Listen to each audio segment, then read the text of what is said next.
Yo, what is good, YouTube? Welcome back to another JC2K video. In today's video, 2K did decide to drop a festival. I actually didn't think they were going to, but I was wrong.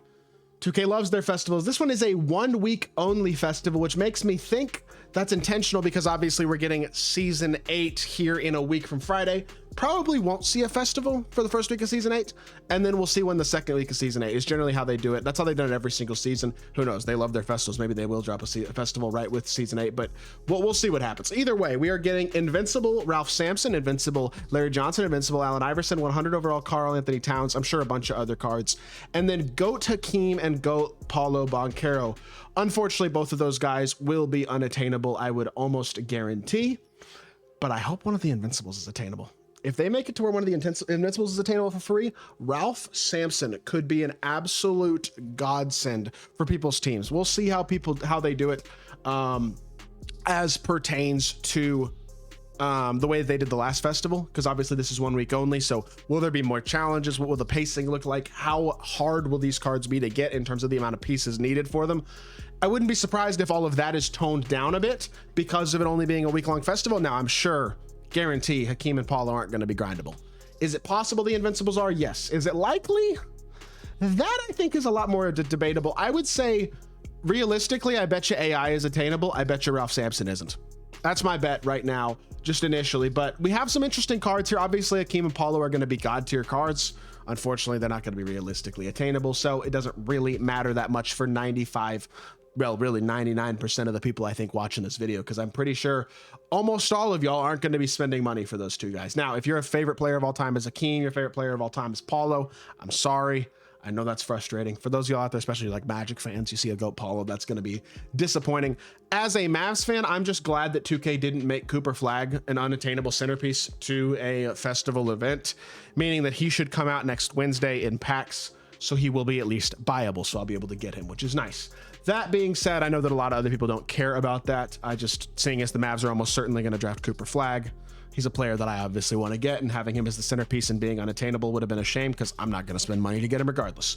That being said, this is a pretty souped set, and I think there is a lot of potential here for some really exceptional cards. That is for sure. Paolo should be an absolute god, of course. I mean, I don't really even need to look at what the card's going to look like, because the honest truth is we know what Paolo is. He's 99 stats across the board, every single legend badge, 6'10", small forward.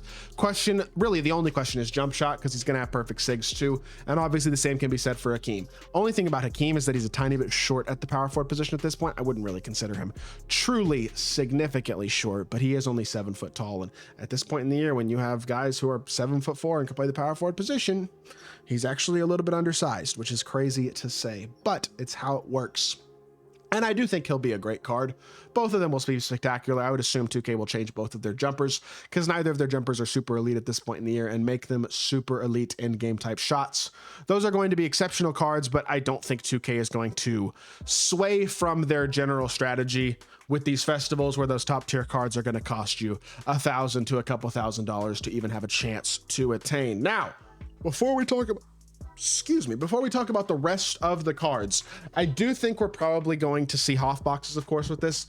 Hopefully the Hoff boxes are actually better. Like, if 2K finally drops some decent Hoff boxes, that would be nice, because I don't think 2K's done a good job with Hoff boxes in a while. Yeah, I don't know.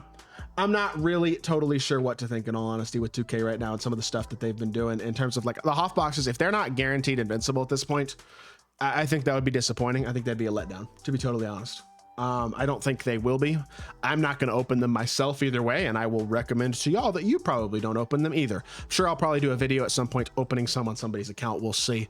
If somebody wants me to open their Hoff boxes on their account for tomorrow's video, feel free to DM me. I'd be happy to do it. DM me over on Twitter. Twitter's in the description. But that being said, I don't personally recommend spending the money to open a Hoff box, especially at this point in the year. It's June 19th. I mean, I realistically, this festival's going to come out, it's into June. Like, it's just not worth it. You know what I mean?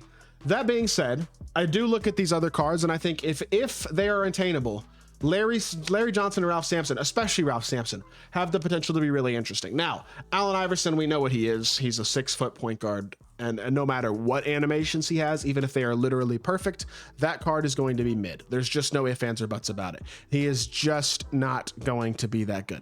Plain and simple. But That being said, I do think Larry Johnson could be really good, and Ralph Sampson could be an absolute monster. I mean, I don't know if we've ever had, I'm trying to remember off the top of my head, I don't think we've ever had an end-to-game caliber Ralph Sampson. He only has one card this year, besides, I guess, the Gems of the Game, or sorry, I guess he got this Emerald on top of the class in Season 2. But DeAndre Jordan base default big upper, I have to assume that will not be his jump shot. 2K24, his best card was this Dark Matter, who was very, very good. He was very, very elite. 2K23, he had this Dark Matter, which was also a very good card. In fact, that was better than the 2K24 Dark Matter. 2K22, he had that Dark Matter, which I vaguely remember. Season 6 reward in 2K21, I'll be complete. Oh, this was like a lock-in, like a set reward player. And then 2K20, he had the Dark Matter, or I guess Galaxy Opal in 2K20, the buzzer beater card.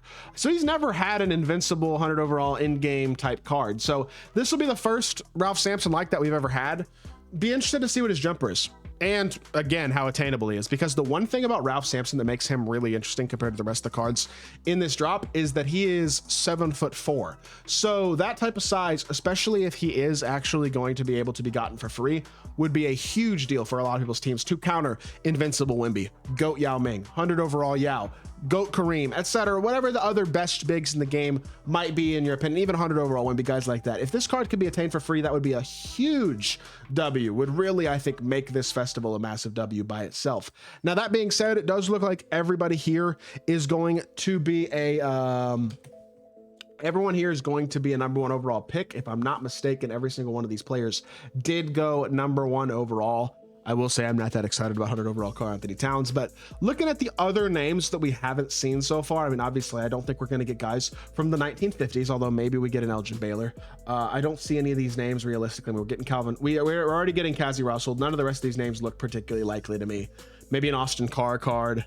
We're not going to get another Kareem. Bob Lanier, who knows? Maybe.